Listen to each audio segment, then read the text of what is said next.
And we are live. Good afternoon. Hi. Good evening. Yeah. Well, yeah, that's a good point. I'm in warm Canada and you're in cold Australia. Where are you exactly? So I'm like 2 hours north of Toronto, This and is it's right about by the Arctic Circle, basically, or is that just a few dozen hours a more? ways further to get to the Arctic Circle. Uh, it's about 9:35, 9:39 p.m. on a Oh, Saturday evening. It's -5 Celsius, which would be like 23 Fahrenheit. Is that right? I don't I don't know.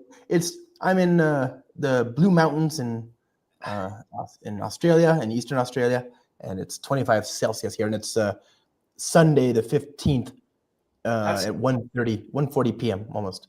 So yeah, it's summertime here. That's the nice thing. It's actually summertime here. You're in your depths of the winter in the Great White North, but I'm just, I've got the blinds drawn. I'm actually trying to avoid the day so. star. This sweatshirt I have is Yeah. actually, let's see if it turns on. It's actually a heated sweatshirt. uh, Turn it off. You'll see me sweating. But yeah. It's a little chilly, but not too bad.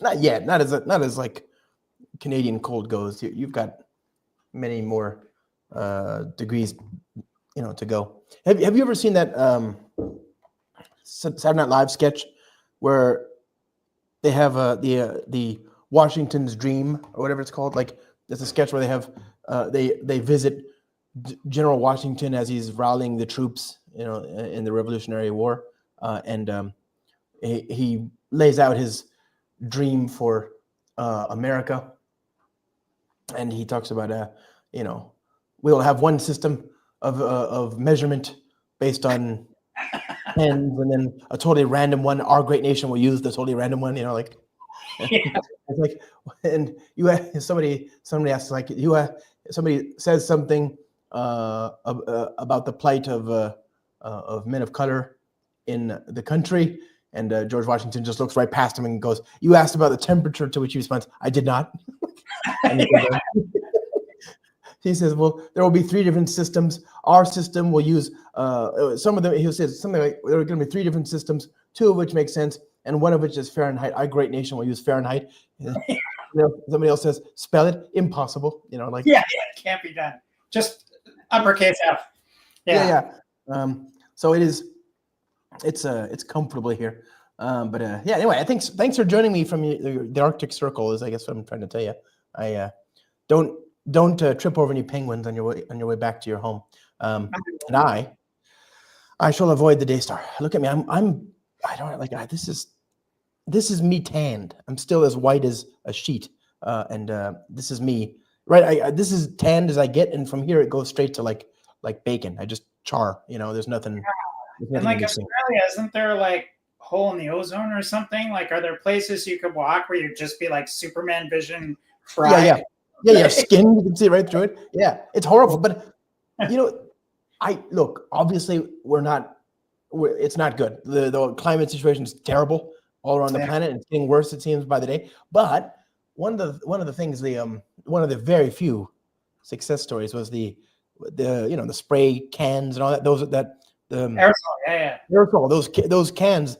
That's where the chemicals that caused so much of this ozone problem kind of went. And my understanding, I could be wrong. I'm usually wrong. My understanding, however, is that the actual ozone hole has gotten better. It's healed. Oh, really? Yeah, like it just goes to show if we put our collective minds to something and stick to it, things can happen. Yeah. I don't know. Am I wrong? Let me see. Ozone hole in Australia healed. I think working collaboratively. Yeah, this is from refrigerantsaustralia.org. Seems like Working collaboratively with governments and industry, Refrigerants Australia initiatives can claim credit for having reversed the attack on the ozone layer to the degree that the ozone hole over Australia and the Antarctic is on the mend and expects to be healed by 2050. So another 30 plus years. Yeah, we'll be okay. Well, 20 years, yeah. 26 years, almost 25 years. It's doing better. It's going in the right direction. I mean, That's good. Yeah, you rarely get this kind of good news. Anyway, the good news for me is, of course, that it's Sunday and I get to talk to you. You, my friend, we've known each other for more than a decade, and it's I'm really glad we got to have you on the show. Who, just so I don't butcher it, who are you? What do you do? Why are you instead of the penguin outside of your door? Sure. Such an existential question. Why am I?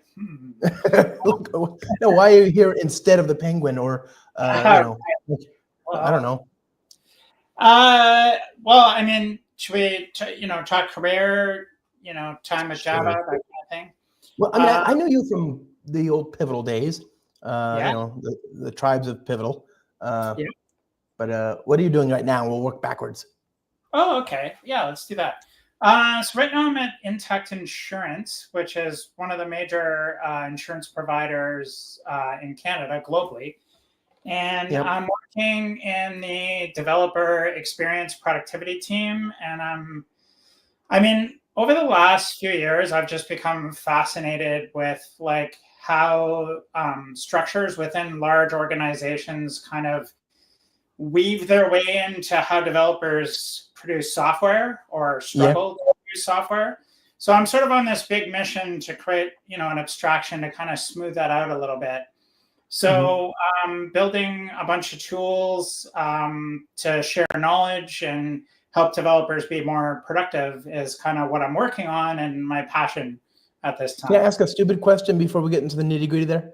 When you say insurance, does that mean like liability insurance or health insurance or car insurance or auto insurance, I suppose you'd say? Yeah, so we have commercial lines, personal lines, specialty lines. So Intact sells like a ton of different insurance to a bunch of different types of customers.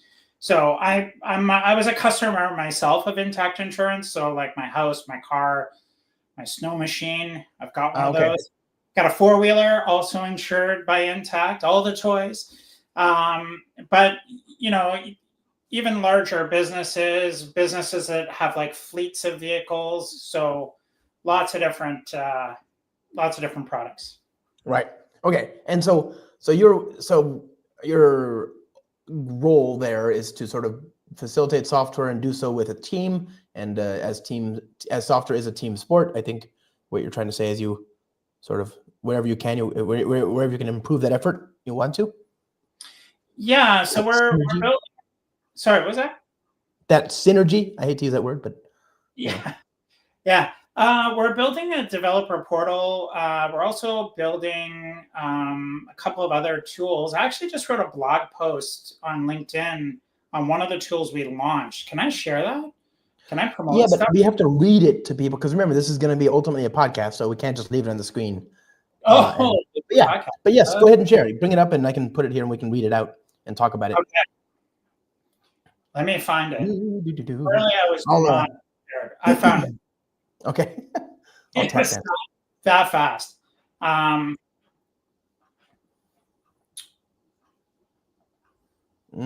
Where are people joining us from, I wonder? If you're watching this and you've got like a choice, where are you in the world right now? I reckon Asia. I reckon the Americas. Probably not Europe, as it'll be late or very early in the morning there for them. I'm in Australia, as I say, so that's well on in the day here. Okay. Oh, look at that link. Okay. Do you want to share it? Well, you don't have to, but do you want to share your screen with just that link? And I can add it to the YouTube feed here.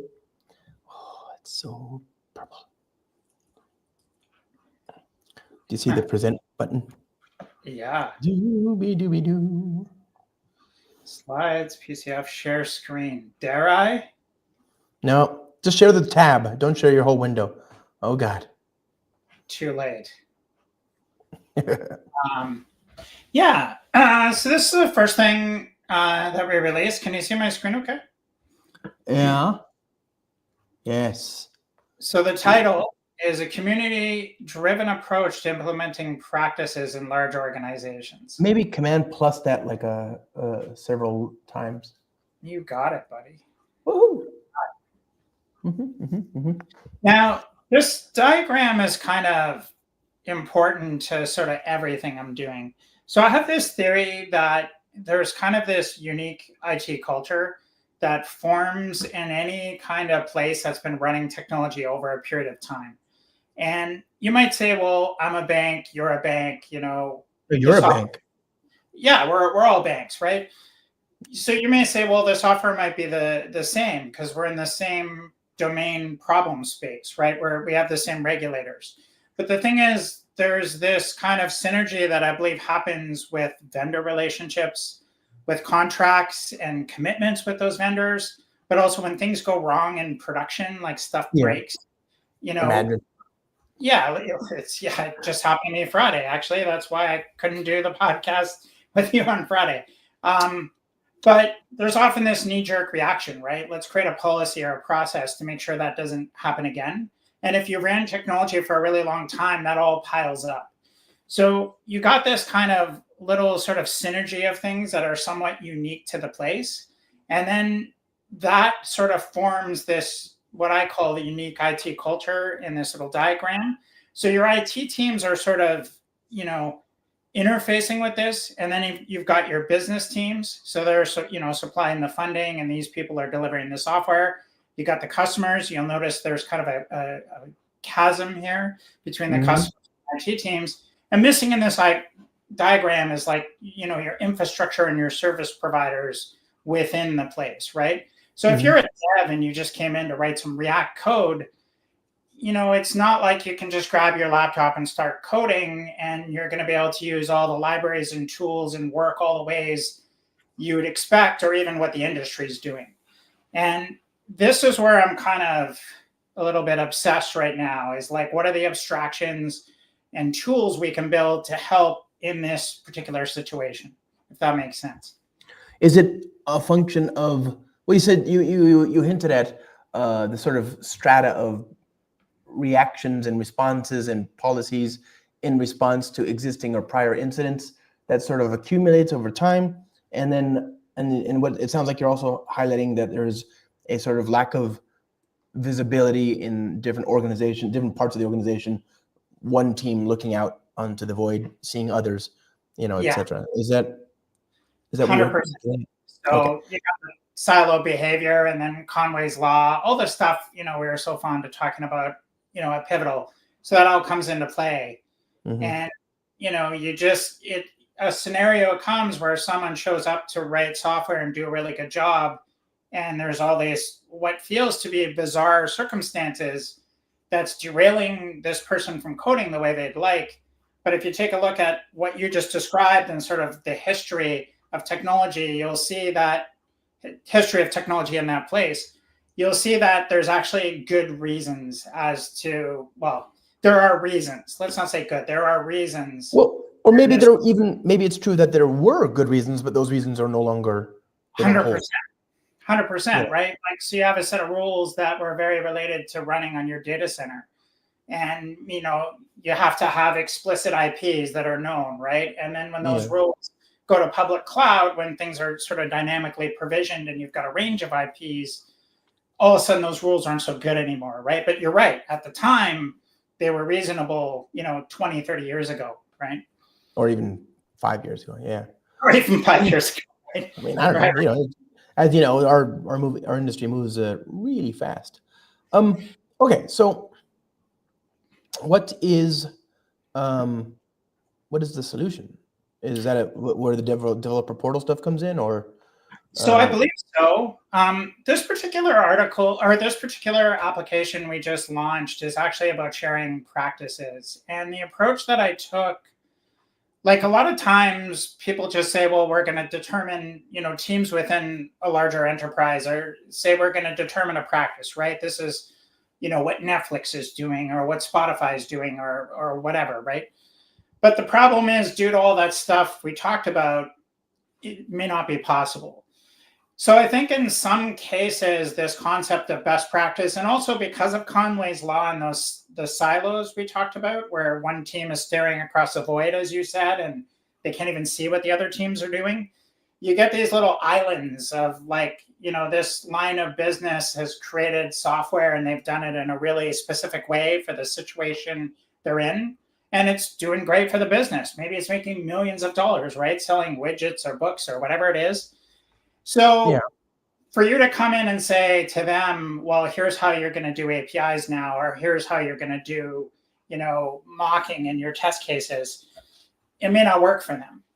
So the hypothesis I sort of created here is you need to start with a principle. So you need to start with a principle. And the example I give here, let's see, let me find one. So the principle that I've given here is, so it's a strategic sort of statement. And the principle that, okay, so developers should be able to run, test, and troubleshoot code on their laptops. That is kind of the principle example I've given. And the value is you're reducing IT spend in non-production environments, right? So that's the principle. It's a strategic direction. Is that principle put in place from on high as a fiat, or is that something like I was thinking about it the other day with a friend. There's only it's not a handful, but there's a very small list of animals that exist on all continents. Right. Like that. I mean, there's animals that are unique to every continent. I'm in Australia. There's a bunch of animals here you won't find anywhere else on the planet, right? And similarly, there's animals elsewhere that you won't find really anywhere else on the planet. But like, for example, rats exist basically everywhere, right? Rats and mice, except for Antarctica, and humans are everywhere, even Antarctica, right? And cats and dogs and pigeons, but some animals are very much unique. And mosquitoes are everywhere. So are these principles the extraction of the identification of those things that thrived in each of their own separate continents in your organization, or are they things put in place from on high as a new edict, or how do you mine these principles? I'd say it's the latter. It's the thing put on high, and because I'm mandating there needs to be a value, it's either something that is going to move the company in a direction that they want to be moving, or reducing a painful situation the company is dealing with. Like, let's say, the company can't afford its data center anymore, or it doesn't want to have a data center anymore. So a principle may be, to move, to a cloud, or an even better supporting principle would be making, applications more portable as a principle, with the value being able to run, in different environments, mostly the one we don't want to run in, right? Is that who has the sign off to say that this is the principle or the principles we agree on? Like, is that CTOs? Is that? It's got to be our senior leadership. So really what I'm looking for is the type of person who's running infrastructure, the person who's running security. Like, we're looking for kind of really high level people that have their pulse on the big picture of everything that's going on, because really they're the only ones in the position to give that, direction, as you said, right? Okay. So is the idea of having it all written down? I mean, is this like a handbook for, IT, basically? Kinda. Now, keep that in mind, the handbook idea. It's actually, think of it more as a software application, and I'll show you why I said that in a minute. Ooh. Now, so you've got your principle, right? The practice is defined under the principle, and the purpose of a practice is to say, here is how we as a team are going to achieve the value of that principle. And the practice is, I'd rather than a best practice, it's just sort of like, here is how our team is doing it. And what I'm trying to do, and this is brand new at Intact, we'll see how it goes. But what I'm trying to do is to get everyone to share your stuff. So don't worry about sort of worrying, standardizing or anything. Just say what practice you're doing that is solving, that particular, required value of the principle. So if we go back to the principle, developers should be able to run, test, troubleshoot code on their laptop. A practice might be to create mocks, and then someone's implementation on a team is like, okay, well, we use WireMock to mock out our SaaS products, and here's a link to a sample of how we're doing it, right? Yeah. And when you expand the practice visually, and if you're on the podcast, you can't see this, but I've created it sort of like a folder structure. When you expand the principle, you can see all the practices underneath it. Now, why I say it's code is it's code. What I did was make all the principles and practices folder in a GitHub repository with the data as markdown and the metadata you search on and that displays in the UI as JSON. So if you don't like a practice or even a principle, you can actually go to GitHub and open an issue or create a PR. So what I'm going to do is try and treat this thought leadership as a code base. So then, there's no big committees or decisions. And then someone's like, how did this become our API standard? Like, you can go and you can find the API practices in GitHub and do a PR, do an issue, or look at the history and see what PRs and issues were discussed and what consensus, was arrived. So you're surfacing that strata and making it archivable and searchable and nice.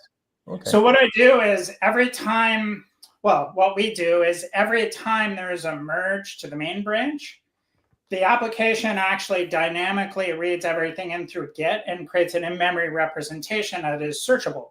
So when you're looking at a practice, let's see if I can zoom in here a little bit. You can actually see a link to the source in Git. And then, we have tags you can search on. You can have any sort of number of tags. And the idea here is it should be a sentence or two. Like it's kind of like high level, just quick hit, right? WireMock is how we're, achieving this principle. And here's a link to our WireMock. Done. Like, you should be able to read this practice in, 20 seconds. And then if you want, click a link and get more. So this is kind of the first thing that I delivered. Now, I also added to it community events. Is there a discussion around, is WireMock? I guess WireMock is kind of a cross-language thing, but what if there's a language for which there is no WireMock? Exactly. So then that team should create their own practice to talk about how they're handling achieving the value of the principle. And that's the beauty of it, right? So underneath this principle, let's say there's some framework in Go or Python or whatever some team is working on. They're like, hey, here's how we do it. And if there's a pile of practices under here, that's okay. Because what we want is, rather than people to work in isolation and quote unquote standards or best practices be done in isolation, let's get everyone sort of visualizing things. Or sharing reference of the catalog of options that all sort of conform with the principle. Neat. Exactly. And what's going to keep this from turning into a big crazy mess is the thought leaders who are the GitHub contributors.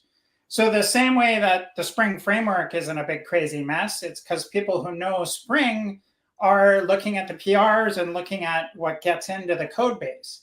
So what we need to find are our best thought leaders in Intact, get them taking ownership of this code base. And then then we'll be sure the right things make it to the top. And if they don't, GitHub is, an amazing tool for helping people collaborate and work out issues. So I'm sort of counting on all its kind of, collaboration tooling to help us kind of sort this out if things aren't what people agree upon. I like this. Yeah. And we added to this events. So you actually spoke in the very first event. We created this thing called Code and Connect. Yeah, that was fun. Yeah, you were the first best one. We've had a whole pile of speakers. Some of your guests, Rob Winch, Pollock's been over, Spencer Gibb. We had Deshaun, Billy from Oracle. So that's great. And then we've got a little survey kind of feature. And my sort of hypothesis is that if you combine these three together, you might get a better result than each one of them alone. So a lot of times in big companies, there's an app you go to book events. There's an app you go to give surveys. There's an app, well, Confluence you go to try and find what people are doing, right? But I'm Right. like, what would happen if you put the three together? So you go to Mhm. sign up or watch a previous event and you say, oh, what are these practices? Oh, cool. I didn't know someone was doing this. Or, hey, I want to contribute one, right? And, oh, well, I'm here. I'll give feedback on what I think of, our new laptop policies or whatever. So I'm kind of hoping, combining these three things together gives a better result than, any of them individually alone. That is I guess that is the policy, right? Integration of otherwise disparate data sources and silos and whatever. Um, is there, is that where the Whoa, developer portal infinite. stuff? Oh, is that where the developer portal stuff No. kicks in? Well, maybe. So the big challenge now, and it's funny, I was talking to a mutual friend of ours, Schaefer, Andrew Schaefer, Mm-hmm. and he was like, okay, so you get a bunch of practices, they're good, everyone thinks they're good, what do you do with them, right? And great question, right? So obviously, I'm going to say it, AI will be involved.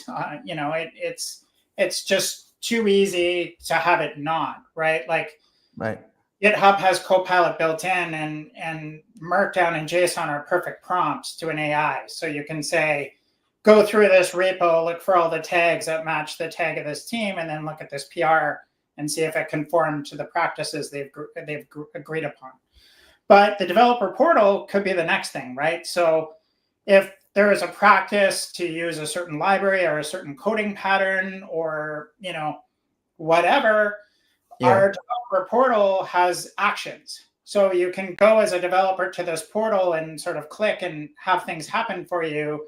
And some of the annoying stuff in the background will kind of get silently done for you. So these practices will be a jump point to kind of get some velocity in our developer portal. Okay, so you want to use this as like you amass the practices and then you build out the workflows and stuff. Operationalizing. Yeah, that's the plan. That's the plan, the hypothesis. How's it going so far? Pretty good. I mean, we just launched Agora a couple weeks ago, and we're getting ready to start onboarding our first teams on our developer portal. So, Super good. yeah. So, okay, so this is like really high level stuff, and you've got to do that obviously with buy-in from leadership. How do you have that conversation, the talk with your CEO awesome. or CTO or CIO? So I'm lucky in that, so how I came to be at this place is I built some developer portals and worked on some developer portals in other places, and some leadership had seen that. So I was lucky in that you might have actually met him, Ranji Narayan. So he actually did it's probably available on YouTube somewhere. He did a big Spring One talk about the work he'd done at Scotiabank years ago. Yeah. So he was like one of the keynotes at a Spring One, and some of the work I'd done that he talked about in that keynote was around, developer productivity and what have you in that space. We kind of stayed in touch. And when he got this sort of very high level technical leadership position at Intact, Right. So you hit the nail on the head. For this kind of thing to work, you do need very strong technical, inspirational leadership at the top, which he is 100% all of those things. So yeah. Well, that's good. It's very important to have the talk with your leadership to get them on board, because of course, at the end of the day, I'm sure they want anything that gets the organization delivering value faster and more safely, So if you sounds like you've got a focused plan. Like this is actually if you work the process, you get the results as opposed to you're, innately brilliant or whatever. Like innate brilliance is good. Lots of people have it, but not everybody. And it's nice to have a framework that you can just follow through with, and it'll surface these good ideas one way or another.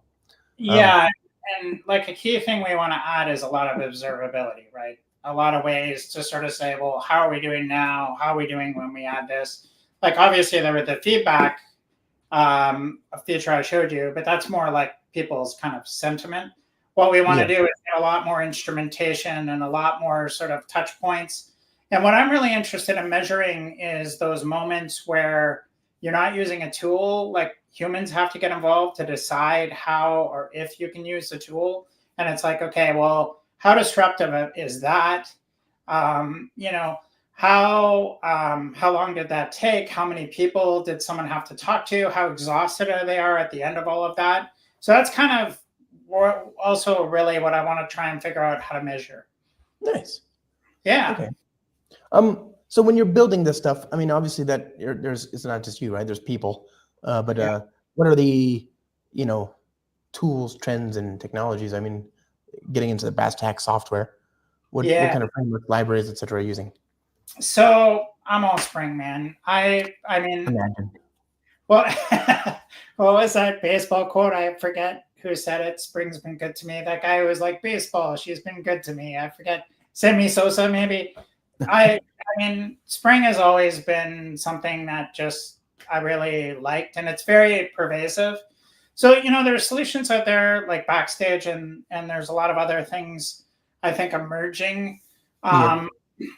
But I really feel like the space I'm talking about, where there's sort of a lot of legacy and a lot of process, there's some sort of deep roots going into the older times of Java, and Spring sort of came up through those to kind of make sense and increase productivity. And I kind of want to surf that wave, right? Like, my idea is if you have things that can be configured in a Spring way, like with Beans, there's a very Yeah. large amount of people and communities and books and tutorials and podcasts and things you can watch at where you can very quickly start being productive, right? So Yeah. I want to surf Yeah. that way. Like, it's always made sense to me. I love it. I'm a fan. I would be surprised if quite a turn in the podcast if you're like fully disagree. Yeah. What are you doing? Yeah, what is it? Wrong. No, I'm afraid this is going to have to end now. No, that's great. I mean, this is how I first heard about you, but obviously, the framework in which I'm interested, as often as not, is the framework for your software. And it sounds like you're building a framework for human beings, which is a more lofty goal indeed. And the fact that they can all play in that pool because they understand and can speak Spring makes me happy as well.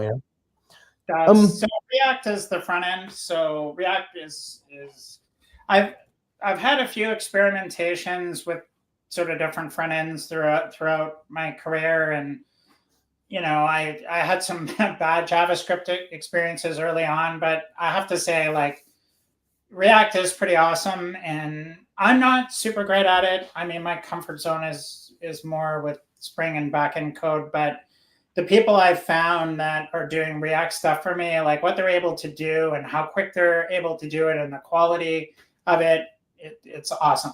So front end React, back end Spring, and yeah, I mean, we've got a very lightweight microservice strategy, and I did a talk with Spencer actually at Spring One because we're using Cloud Gateway. Spring Cloud Gateway lead and founder. Yeah. What's that? Spring Cloud co-founder and project lead. The very guy. Yeah. So Spring Cloud Gateway is a key part of our architecture, and yeah, I talked a little bit about Spring One and actually showed a bit of an architecture of sort of what we were building. So yeah, back end Spring, front end React. Like I love it. I love it. I love it. What's your background? Like with that terrible segue, what's like? I know you kind of worked your way to Intact through a series of. I mean, all roads lead to Intact, right? But we met each other helping people get to production at Pivotal, and Pivotal, who, for those people who don't know, was a spinoff from VMware. Were you at VMware when you joined, or were you at? I joined the vFabric team, but it was like 2 or 3 months before Pivotal spun out. Oh, your goodness! That's fortuitous for us. Because I wanted to get closer to Spring, I got sucked into Gemfire, and then do you remember we were like briefly a Hadoop company? And I Yeah. remember being flown out to learn MapReduce. And I'm thinking, like, can't you do this with a SQL statement, like counting words? Like, what are we doing? But yeah. So that's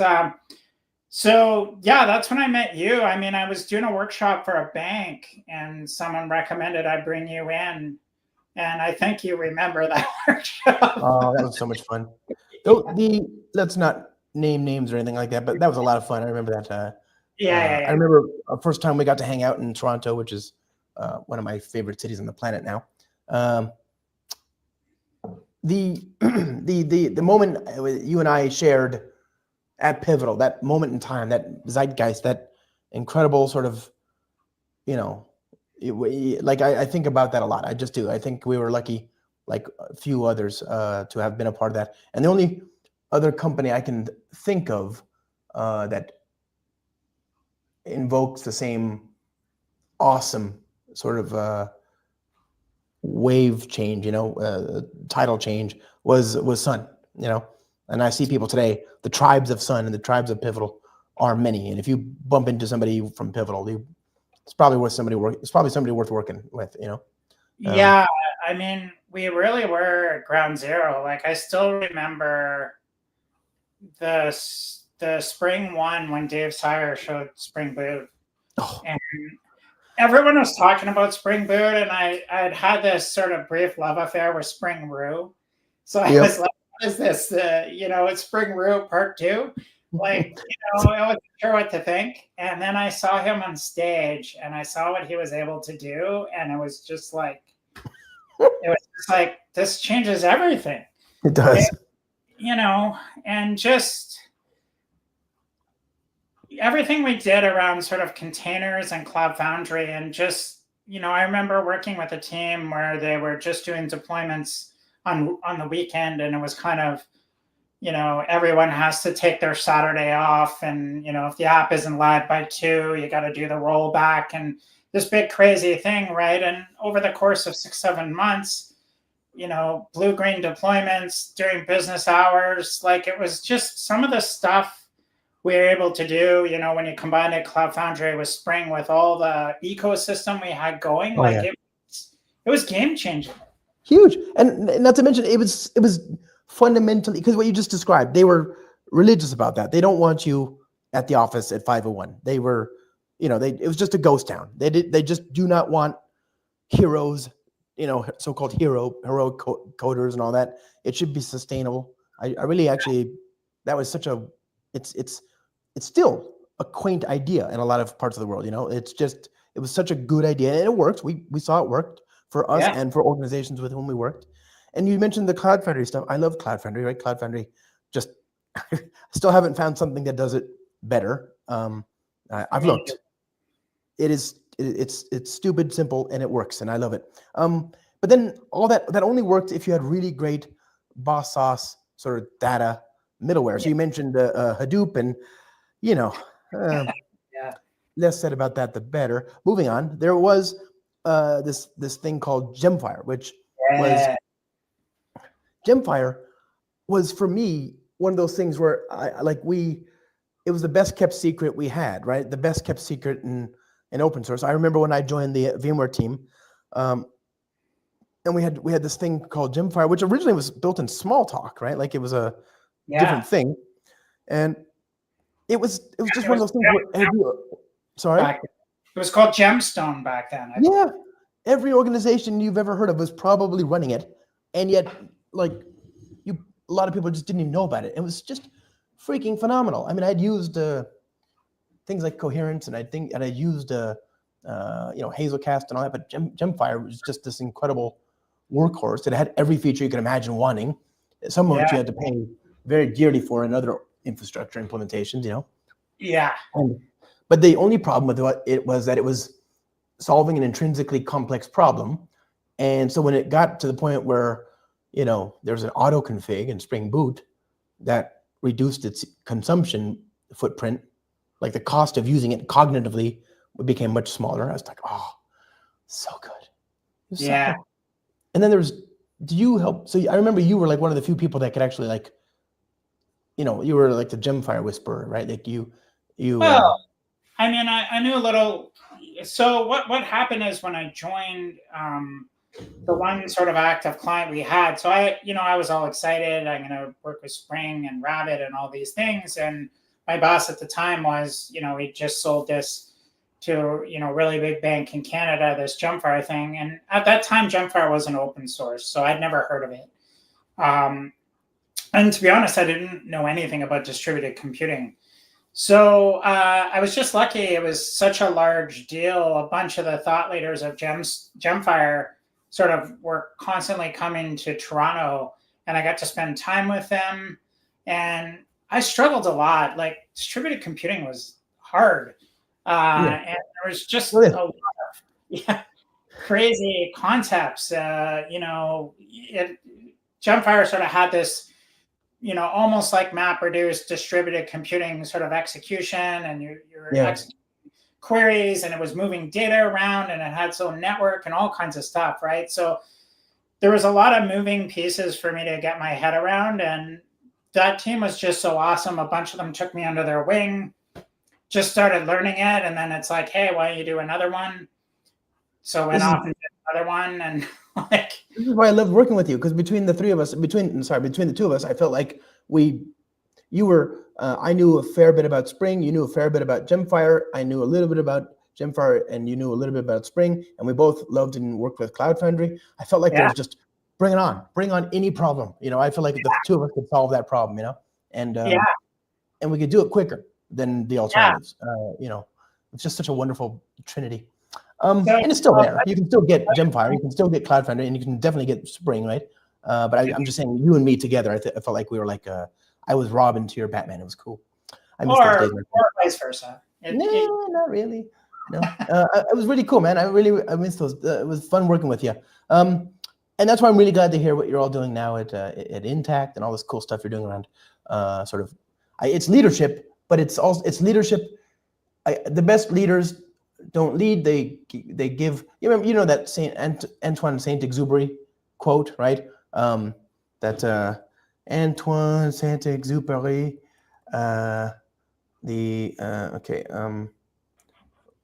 bundle the wood.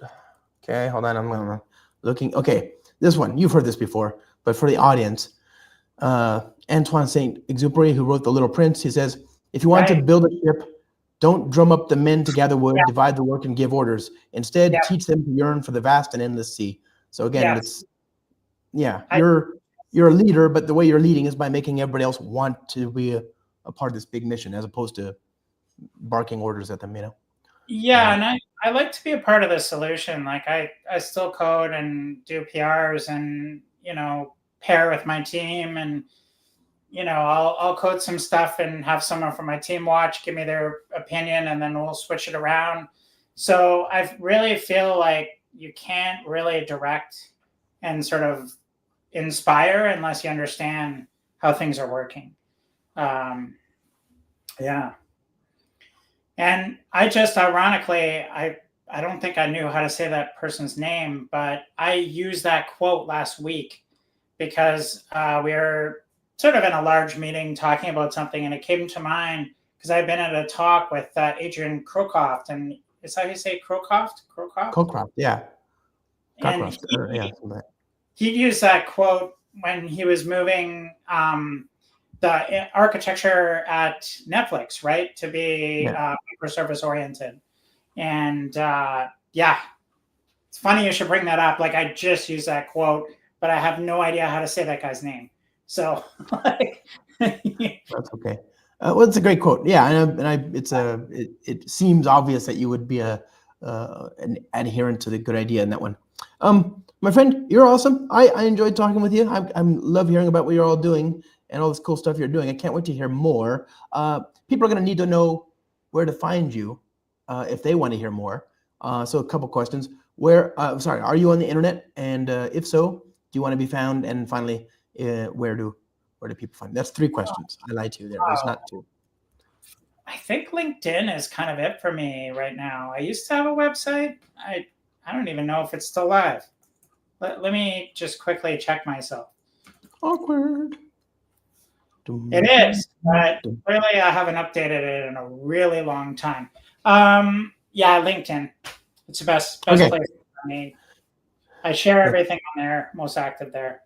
So that would be, I'm going to find your linked, your in of links, private chat. Here we go. Click on the old link and click on that. Okay. Luke Shannon. Okay. And I'm pasting this in the comments. Come on, internet. Go team. Let's do this. All right. So that'll be him. That's the one, the only, the amazing Luke Shannon, my friend, your friend, legend in the software and leadership communities. Thanks, man. Really great hanging with you. Thanks, buddy. Bye, everybody. Have a good one. See ya.